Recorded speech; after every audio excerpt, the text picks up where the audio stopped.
The first time my phone hit 184 missed calls. I was already married, not at home, not surrounded by family, but standing barefoot on cold marble in the largest hotel ballroom in the state, next to a man in full Navy dress uniform. I looked at the screen. Mom, Dad, my sister, cousins, numbers I hadn't seen in years, all calling, all at once, all too late. I didn't answer. I locked the phone and set it face down. Because 12 hours earlier, not one of them had shown up. The morning of my wedding, I woke up before the alarm.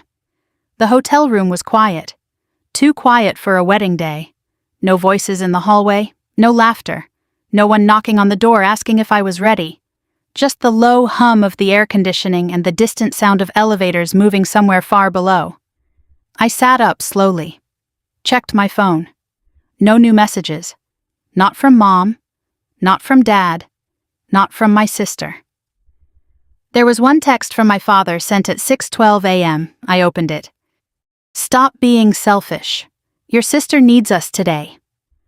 I read it twice.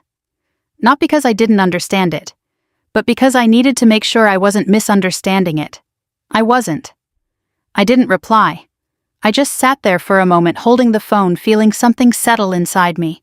Not anger, not even sadness. Something quieter, something final. Then I got out of bed. The makeup artist arrived at 8. She paused when she saw the room. No bridesmaids, no family, just me. "Are they running late?" she asked gently. I met her eyes in the mirror. No.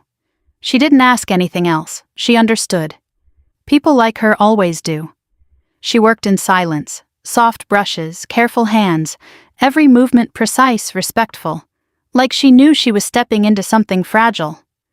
At one point she said, "You look very calm." "I am." That surprised her. I could see it in the way her hand paused for half a second. Most brides aren't calm when they're alone. But this wasn't sudden. This had been building for years. This was just the first time it became visible. By 10:30, I was dressed.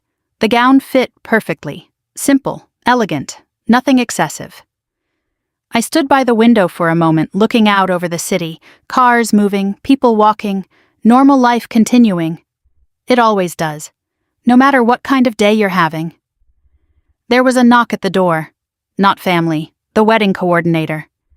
"We're ready when you are," she said softly. I nodded. "I'll be right there." She hesitated, then asked, "Do you need someone to walk you down?" I thought about that, then shook my head. "No, I can... it's okay." She studied my face for a moment, then nodded. "All right." The ballroom doors opened slowly. Light spilled across the floor. Music started, soft, controlled, nothing dramatic. I stepped forward, alone. Rows of chairs lined the aisle, filled, but not where it mattered. The front row was empty. 3 seats, reserved, untouched. I didn't look at them for long, just enough to register the absence. Then I kept walking, each step steady, measured, not rushed, not hesitant, just decided. At the end of the aisle, he was waiting. Daniel, tall, still, wearing his Navy Admiral dress uniform, every detail sharp, every line exact, not for show, just who he was. When I reached him, his eyes softened slightly. Not pity, not concern. Recognition. "You're here," he said quietly. "Yes, I wasn't sure." "I know." He didn't ask anything else. He didn't need to. That was one of the reasons I chose him. The ceremony was short, intentional. Every word mattered. No excess, no performance. Just 2 people making a decision in full awareness of what was missing. When it ended, there was applause, warm, respectful. From people who had shown up, from people who had chosen to be there. Not because they had to, but because they wanted to. That difference matters more than people admit. At the reception, conversations flowed easily. People approached us, shook hands, spoke with quiet respect. Some of them recognized Daniel, some didn't. But everyone recognized presence. That kind of presence doesn't need explanation. At one point, a woman from the event staff leaned toward me and whispered, "Your family must be very proud." I smiled slightly. "They weren't available today." She nodded slowly. Didn't press. Again. People understand more than they say. Late that night, after most guests had left, the ballroom felt different. Quieter, almost reflective. I slipped off my heels, let my feet rest against the cool floor. Daniel walked over and stood beside me. Neither of us spoke for a moment. Then he said, "Do you regret anything I thought about it?"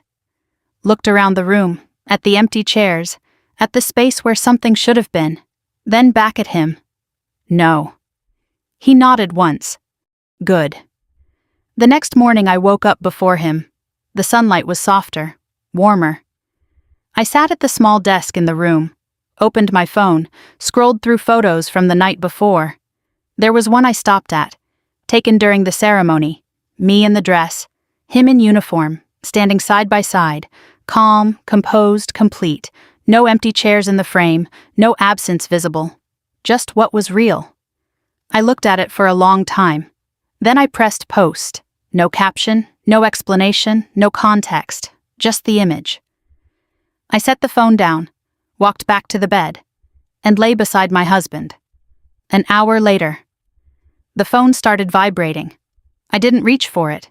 Not immediately, because I already knew. They finally saw me. The first call came from my mother. I watched it ring, didn't move, didn't even shift my hand. Just watched her name light up the screen like it had suddenly remembered I existed. It rang until it stopped. Then it rang again, and again. By the fourth call, the phone was vibrating against the nightstand hard enough to make a soft knocking sound against the wood. Daniel stirred beside me. Not fully awake. Just aware. "Do you need that?" he asked quietly. No. He didn't open his eyes, just nodded once. Okay. And went still again. That was it. No pressure, no curiosity, no subtle expectation that I should explain. Just space.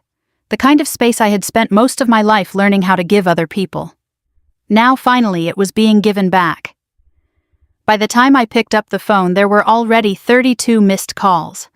I didn't check the messages. I didn't need to. I already knew the tone, urgent, confused, performative concern. I opened the app again, looked at the photo, still there, no caption, just the image, the ballroom, the light, the uniform, us. Then I checked the notifications, comments, dozens, people from high school, former co-workers, neighbors. People who had never once asked about my life suddenly typing things like I had no idea. Wow, you look incredible. But the messages that mattered weren't public. They were private. My father, 3 calls, 2 voicemails. My sister, 5 calls, 1 message. My mother, 10 calls, no message. That told me everything I needed to know. She didn't know what to say yet. I finally tapped 1 voicemail. My father's voice came through. Tight, controlled, not angry, not yet. "Call me back. We need to talk." I paused it. Didn't listen to the rest. Because I already knew how that sentence worked.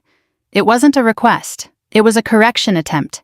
The kind he had used my entire life. "We need to talk." Translation. "You need to explain yourself." I set the phone down again. Face down. Same position as the night before. Around noon, I sat at the small table by the window. Coffee untouched. Phone in my hand. Scrolling. Not through messages. Through memories. Photos. Old texts. Fragments of a version of me that had spent years trying to be easy to choose. There was a picture from my college graduation. I was standing alone in front of a brick building, cap slightly tilted, holding my diploma. I remember that day clearly. I had waited for them, checked my phone, nothing. Later, my mother had said, "You know how busy things were with your sister." Of course, they always were. There was another photo, my first apartment, small, barely furnished. I had sent it to the family group chat. Just moved in. My father responded with a thumbs up emoji. My sister sent nothing. My mother wrote nice. Be careful with money. That was it. No questions, no interest, no curiosity about how I had managed it, or what I was building, or who I was becoming. Just acknowledgement. Minimal, efficient, disposable. Daniel walked in quietly, already dressed. He glanced at the table, the phone. The screen lighting up every few seconds. They found out, he said. Yes. Are you going to call them back? I shook my head. Not today. He poured himself coffee. Didn't sit right away, just stood there for a moment. Then asked, do you want me involved? The question was precise. Not, should I step in? Not, do you need help? Just, do you want me involved? I met his eyes. No. He nodded once. All right. And that was the end of it. No wounded ego. No need to assert presence. Just respect for where this boundary belonged. With me. At 1:17 p.m., my sister finally texted. Not a call, a message. Of course, she always preferred controlled communication. Something she could edit, something she could shape. Why didn't you tell us? I read it once, then again. Then I locked the phone, didn't respond. Because the question wasn't real. It wasn't about information, it was about access. And access had always been conditional. Just not on my terms. At 2:03 p.m., my mother left her first voicemail. I listened to that one. Her voice sounded different. Not soft, not apologetic, confused, almost disoriented. Why are people sending me this picture? Where are you? Why didn't you say anything? Who is that man? I paused it, sat there for a moment, then let it finish. No anger, no blame, not yet. Just a sudden realization that she didn't have the full picture. And never had. The truth was simple. They had never asked. Not really, not beyond surface-level questions, not beyond what was convenient. They had never been curious enough to see me. So I stopped offering. Gradually, quietly, year by year, until there was nothing left for them to overlook. At 3:40 p.m., the calls slowed. Not stopped, but slowed. That was predictable.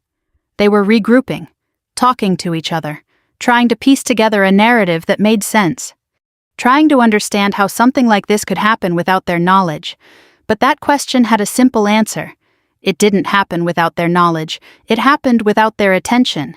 And those are not the same thing. That evening I stood by the window again. Same position, different day. The phone was quiet now, for the moment. Temporary silence, the kind that comes before a new approach, a different strategy. I knew what would come next. Not apologies, not immediately. First would come curiosity, then concern, then opportunity. Because once they understood who Daniel was, what he represented, everything would shift. Not emotionally, practically. And that was the part I had been waiting to see clearly. Not how they treated me when I had nothing visible, but how they would treat me when they realized I had everything they valued. Behind me, Daniel closed his laptop. Dinner, he asked. I turned. Yes. He picked up his keys. No rush. No urgency. Just a normal evening. Because for him, this wasn't a revelation. He had always known who I was. That difference mattered more than anything else. As we walked out of the room, my phone lit up again. I glanced at the screen. My father. Calling. Again. I didn't answer. Not because I was angry, but because for the first time in my life, I understood something clearly. They weren't calling to find me. They were calling to understand what they had missed. The first time my father said my name that week, it sounded like a negotiation, not a greeting, not concern. Just a pause followed by Claire. We need to talk. I stood in my kitchen, phone pressed lightly to my ear, watching the kettle begin to steam. I didn't answer right away. I let the silence stretch just long enough for him to feel it. Then I said, I'm listening. Another pause. He adjusted his tone. Softer. Careful. We didn't know. I poured the hot water into my mug, watched the surface ripple. I know, that's not what I meant. I think it is. He exhaled, Frustration controlled. Why didn't you tell us about any of this? There it was. Not, are you okay? Not, we're sorry we weren't there. Just, why weren't we informed? I leaned against the counter. Would it have mattered? What kind of question is that?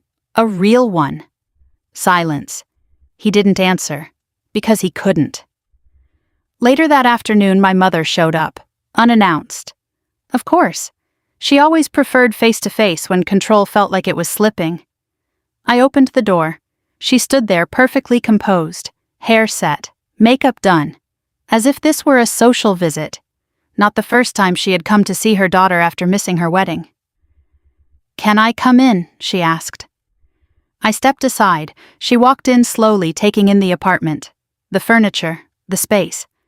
Her eyes lingered on the details, evaluating, noticing. For the first time. "This is nice," she said. "Thank you." She set her purse down carefully, turned to me. "Who is he?" Straight to it. No detour, no, "How are you?" No acknowledgement of anything else. Just the question that mattered to her. I met her gaze. My husband, Claire. Her voice sharpened slightly. "Don't do that. Do what answer like that. I answered your question." She pressed her lips together. "He's in the Navy, yes." "What does he do?" I held her eyes for a moment, then said, "He's an admiral." The room changed, not dramatically, subtly, but enough. Her posture shifted, just slightly. Her shoulders straightened, her expression recalibrated. "An admiral," she repeated. "Yes. How long have you known him? A while. And you didn't think to tell your family?" There it was again. Not, "Why didn't we know you were happy?" but "Why weren't we included?" I walked past her, picked up my mug, took a sip. "Would you have come if I had?" She didn't answer. Instead, she changed direction. "What does his family do?" "Why does that matter, Claire?" Her tone dropped. "That matters." Of course it did. Because now this wasn't about me anymore. This was about position, connection, opportunity. I set the mug down, turned to face her fully. "They're established." "In what sense?" "Every sense that would matter to you." She studied me. Longer this time. Trying to read what she had missed. Trying to calculate. Trying to understand how far this went. That evening my sister called. I answered. Not because I wanted to. Because I needed to hear her voice without a screen. "Claire." Her tone was different from my father's. Faster, sharper, less controlled. "What is going on? I got married. I saw that. Then you know." "No, I don't." A pause. "Then, why didn't you tell me?" There it was again. Same question, different voice, same meaning. "You didn't ask." "That's not fair." "No," I said quietly. "It's accurate." She exhaled sharply. "Who is he, Claire?" "My husband." "Stop saying that." "Why?" "Because it's not enough." I let that sit, then said, "It is for me." Silence. Then she lowered her voice. "Do you have any idea what people are saying? I don't care." "You should." "Why?" "Because this affects all of us." There it was. Clear, unfiltered, not concern, not confusion, impact, reputation. I closed my eyes briefly, then opened them again. "No," I said. "It affects you." Another silence, this one heavier. "Are you seriously going to shut us out like this?" she asked. I thought about that, then answered honestly.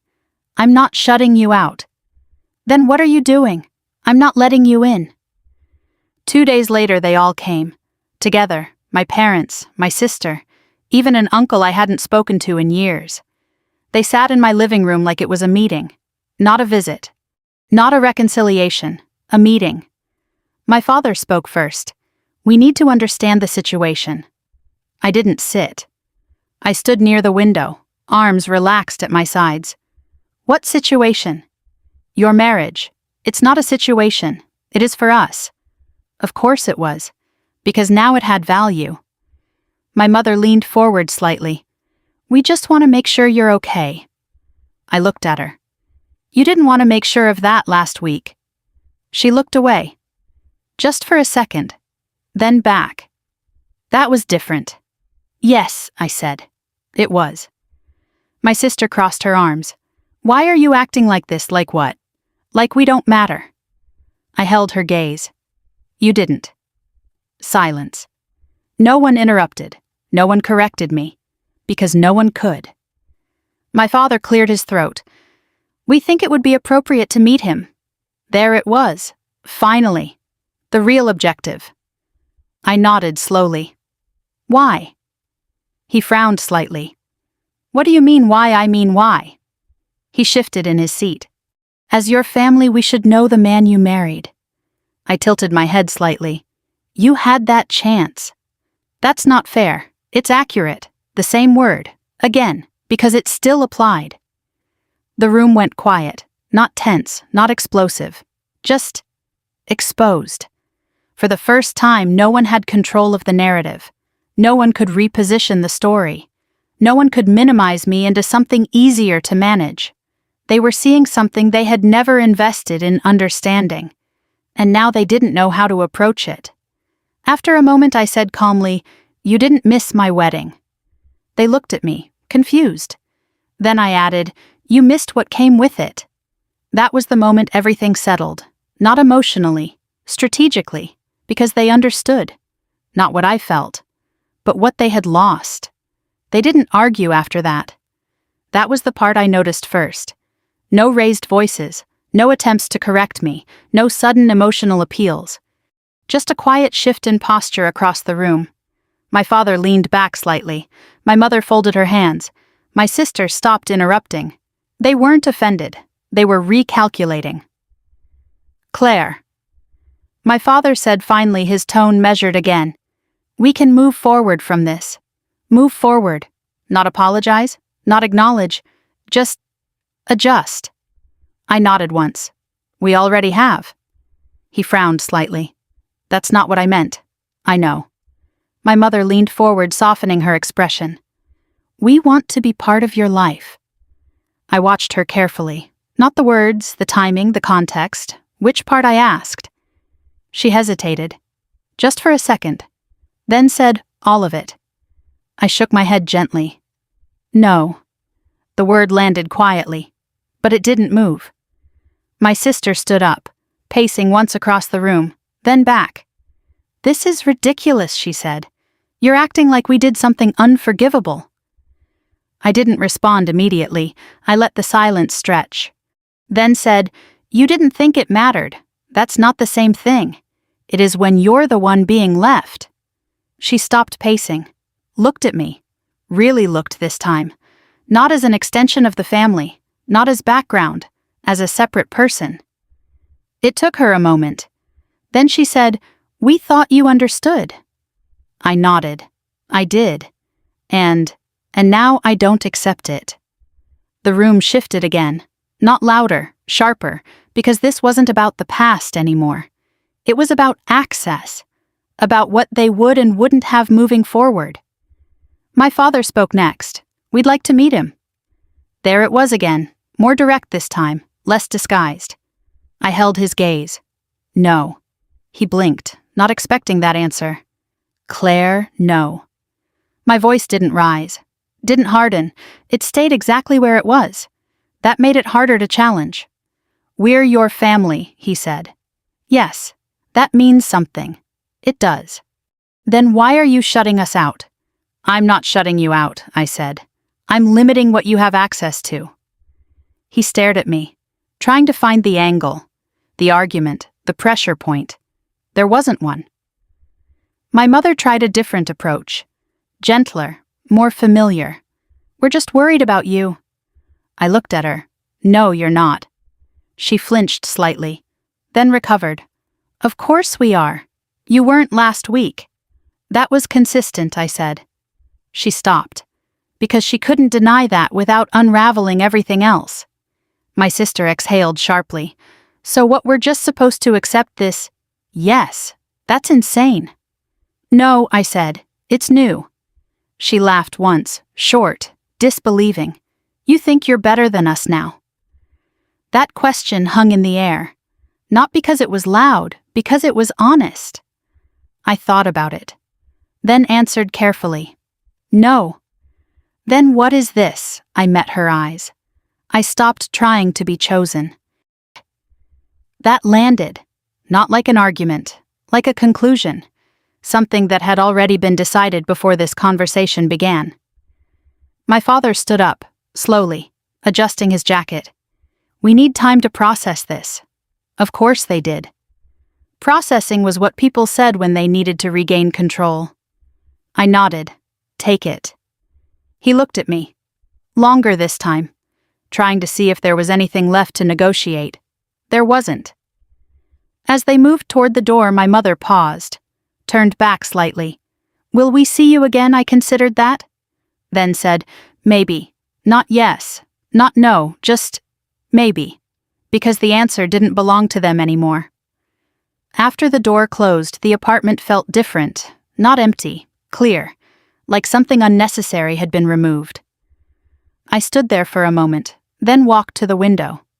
Same place, same view. But the feeling had changed. Before I had been watching life continue without me. Now I was inside it. Fully. Without waiting for permission. Later that evening, Daniel came home. He set his keys down, looked at me. They came, yes, and they understand now. Do they? I thought about that. Then shook my head. No. What do they understand? That they missed something. He nodded. That's not the same thing. I know. He walked over, stopped beside me, not touching, just present. What do you want now? He asked. The question was simple, but it mattered, because for the first time the answer didn't involve anyone else. I looked out at the city, cars moving, lights shifting, people going home. Then I said, I want a life that doesn't change depending on who's watching. He nodded once. Good. That night my phone stayed quiet. No calls, no messages, not because they didn't care, because they were thinking, planning, trying to find another way in. But something had already changed. Not in them. In me. And that was the part they couldn't adjust to. Before I went to bed, I opened the photo again, the one I had posted, looked at it closely. Not the ballroom, not the dress, not even him. I looked at my own face. Calm, still, not waiting. That was new. I locked the phone, set it down, and for the first time in a long time, I slept without expecting anything from anyone. 3 days later, my father called again. Not repeatedly this time, just once. I let it ring, watched it, considered it. Then I answered. Hello. His voice came through slower than before, measured, less certain. Claire, yes. A pause, not the usual kind, not strategic, searching. We've been talking. Of course they had. I leaned back in my chair, I assumed. We may have misunderstood some things. That was as close to an admission as he would allow himself. Not an apology, not even accountability, just a repositioning. I nodded even though he couldn't see it. That happens. He hesitated, then continued. We'd like to try again. Try what? To reconnect. The word sounded unfamiliar coming from him, like it didn't quite belong in his vocabulary. I let the silence sit for a moment, then asked, why now? Another pause. Longer this time. Because this question didn't have a safe answer. Because we didn't realize. I interrupted gently. You realized. He stopped, then tried again. We didn't have all the information. That's not the same thing. He exhaled. I could hear it through the line. Not frustration, not yet. Something closer to pressure. What do you want, Claire? He asked finally. There it was. Direct, unfiltered. Not what do you need? Not how do we fix this? Just, what do you want? I thought about it. Not long. Then answered. I want things to stay the way they are. Silence. Then, you mean like this? Yes. That's not realistic. It is for me. He shifted tone again. Firm. Trying to regain ground. Families don't work like that. I held the phone a little tighter. This one does now. He didn't respond right away. Because this wasn't a disagreement. It was a boundary. And boundaries don't leave space for negotiation. My mother called later that afternoon. I didn't answer. She left a voicemail. Short, careful, we miss you. I listened to it once, then set the phone down. Because I knew what that meant. Not we miss you as a person. We miss access. We miss connection. We miss the version of you that was available on our terms. That evening I received a message from my sister. No greeting, no context. Just one line. Do you have any idea what you're throwing away? I stared at the screen, then typed back. Yes. I didn't add anything else, didn't explain, didn't soften it, because explanation was something I had spent years offering, and they had spent years ignoring. The next morning my father showed up again, this time alone, no group, no support, just him. I opened the door. He looked different, not physically, but in the way he stood. Less certain, less controlled. Can we talk? He asked. I stepped aside. He walked in slowly, looked around again. But this time he wasn't evaluating, he was observing. There's a difference. We sat across from each other, same positions as before. But the dynamic had shifted. Not dramatically, subtly. He spoke first. We didn't handle things well. That was new, small, but new. I nodded once. No. He looked at his hands, then back at me. But this doesn't have to be the end. I didn't answer immediately. I let him sit in that statement. Then said, It already is. He frowned slightly. That's extreme. No, I said. It's accurate. He leaned forward, trying again. Claire, we're your family. Yes. That means something. It used to. He sat back. That landed harder than anything else I had said, because it wasn't emotional, it was factual. We want to be part of your life, he said. I looked at him, calm, steady. You want to be part of the life you just discovered. His jaw tightened slightly. That's not fair. It's consistent. Silence. He didn't argue this time, didn't push, didn't correct, because somewhere in that conversation, he had started to see it, not fully, but enough. After a while he stood, slowly, like he wasn't entirely sure what to do next. Will you call us? He asked. I shook my head. No, will we see you again? I held his gaze. Not like before. He nodded. Once, that was all. Then he walked to the door, paused, not turning back, just standing there, as if waiting for something. I didn't say anything, because there was nothing left to offer. When the door closed, the apartment stayed quiet. Not heavy, not tense, just still. That afternoon I sat with Daniel on the balcony. 2 cups of coffee. No phones, no interruptions. He glanced at me. They're trying. Yes. Does that matter? I thought about it. Then said no. He nodded. Good. We sat there for a while, watching the city move, people going about their lives, unaware, uninvolved, the way it should be. At one point he asked, Do you regret not telling them? I shook my head. No. Why? I looked out at the street below, then said, Because now I know exactly who they are. He didn't respond, because that answer didn't need anything added to it. Later that night I opened the photo again. The same one. Looked at it for a long time, then scrolled past it. For the first time. Because I didn't need it anymore, not as proof, not as closure, just as a moment that had already done its job. I locked the phone, set it aside, and understood something clearly. They weren't trying to rebuild a relationship, they were trying to recover a loss, and those are not the same thing. The last time I saw my family, they didn't try to argue. They didn't try to persuade. They didn't even try to stay. They just stood there looking at me like they were seeing someone unfamiliar. And in a way, they were. It was at a small restaurant near my office. Not planned, not arranged, just one of those places where paths cross because life moves forward whether people are ready or not. I was already seated when they walked in. My parents, my sister. They saw me before I saw them. I could tell by the way they slowed, by the way their conversation stopped mid-sentence.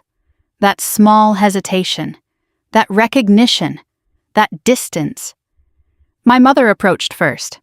Careful, measured. Claire. I looked up. Calm. Yes.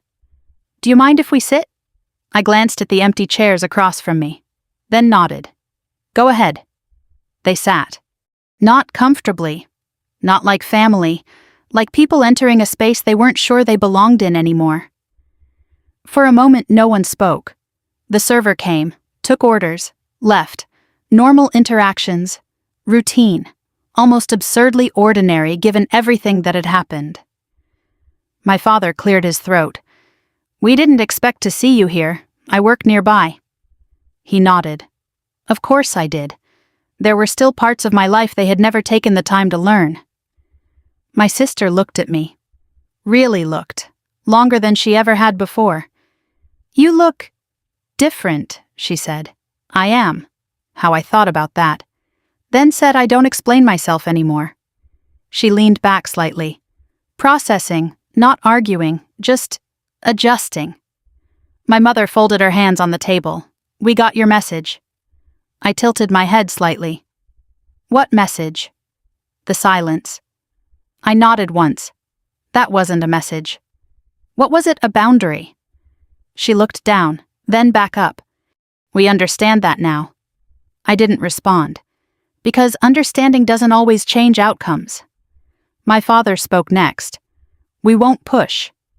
That surprised me. Not because I didn't believe him. Because it took this long to reach that point. I met his eyes. Good. He nodded. There was no apology, not directly, but there was something else, something quieter, acceptance. Not of what they had done, but of what they no longer had. The food arrived. We ate, slowly. Conversation stayed surface level, work, weather, small things, safe things. No one mentioned the wedding. No one mentioned the photo. No one mentioned the calls. But everything was there, in the pauses, in the way they looked at me, in the way they didn't interrupt, didn't correct, didn't assume. Halfway through the meal, my sister spoke again, softly this time. We thought you'd always be there. I set my fork down, looked at her. I was. And now I'm somewhere else. She nodded. That was enough. When the check came, my father reached for it automatically, then stopped, looked at me, a small moment. But it mattered. I slid my card forward. I've got it. He hesitated. Then let me. No argument, no insistence, just acceptance. Outside we stood on the sidewalk. No one in a hurry, no one sure how to end it. My mother stepped forward slightly. Take care of yourself, I will. My father nodded once. Good to see you, you too. My sister lingered for a second, then said, I hope you're happy. I met her eyes. I am. She smiled, not wide, not performative, just real. Then they turned and walked away. I didn't watch them for long, just enough to register the distance. Then I turned in the opposite direction and kept walking. That night I sat with Daniel in the living room, the photo on the wall behind us, the city quiet outside. He looked at me. Closure. I shook my head slightly. No. What then, clarity? He nodded. Better. I leaned back, exhaled slowly, and realized something I hadn't said out loud yet. Not to him, not to myself, not to anyone. So I said it then, quietly, not as a declaration, as a truth. I didn't lose my family. He glanced at me. No, I paused, then finished. They just lost access to me.